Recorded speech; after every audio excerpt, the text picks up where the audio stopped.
Assalomu alaykum. Xo'sh, aqlli ovqatlanish mavzusida seriya ketma-ket suhbatlar rejalashtirganmiz.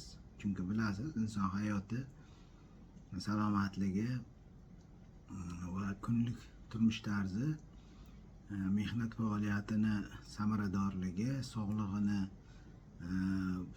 ahvoli ovqatlanish bilan chambarchas bog'liq.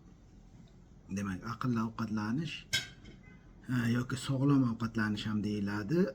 Bu salomatligini saqlashga, sog'lom turmush tarziga kiradi.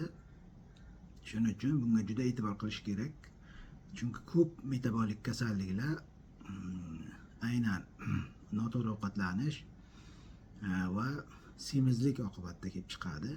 Ya'ni me'yordan oshiq vazn yig'ilib ketishi oqibatida yurak qon tomir kasalliklari, endokrin kasalliklar, xo'sh, ginekologik kasalliklar, asab ruhiy kasalliklar va ko'p asoratlar, eng xavfli asoratlardan o'sha infarkt, insult degan jiddiy inson hayotiga xavf soluvchi asoratlar barchasi aynan metabolik kasalliklar oqibatida kelib chiqadi. Shuning uchun doim surunkali gapirib kelyapmiz bu mavzuni. Muhim mavzu bo'lganligi uchun ta'kidlab doimiy gapirib kelyapmiz. Bugun sut qatiq mahsulotlari to'g'risida qisqacha ma'lumot berib o'tmoqchimiz. Demak, sog'lom aqlli ovqatlanishga sut qatiq mahsulotlaridan to'g'ri foydalanish ham kiradi. Sutli ovqatlar, qatiq mahsulotlari, sir, tvorog, brinza va shu kabi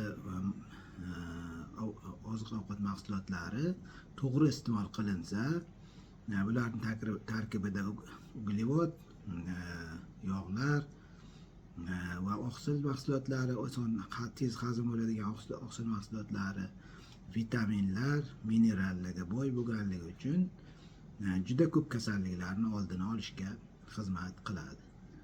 Barchalaringizga tavsiya qilgan bo'lardik. Ovqatlanish ratsioningizni 50% dan 70%gacha sut qatiq mahsulotlariga o'tkazdirsangiz, juda ko'p kasalliklarni oldini olgan, ya'ni profilaktika qilgan bo'lasiz. Jumladan semirib ketishlikni va uni oqibatida kelib chiqadigan turli xil metabolik kasalliklarni oldini olgan bo'lasiz va salomatligingizni saqlagan bo'lasiz. Shuning uchun e'tiborlaringiz uchun rahmat. Sut qatiq mahsulotlariga o'ting. Faqatgina bitta sharti bor. Demak, kaloriyani oshirib yubormaslik. Kaloriyani hisoblab sut qatiq mahsulotlaridan foydalanish. Yog'i kamroq bo'lsin, tarkibida uglevod, shirinliklar kamroq bo'lsin. Ana o'shanda sog'lig'ingiz uchun albatta foydali bo'ladi. Rahmat e'tibor uchun.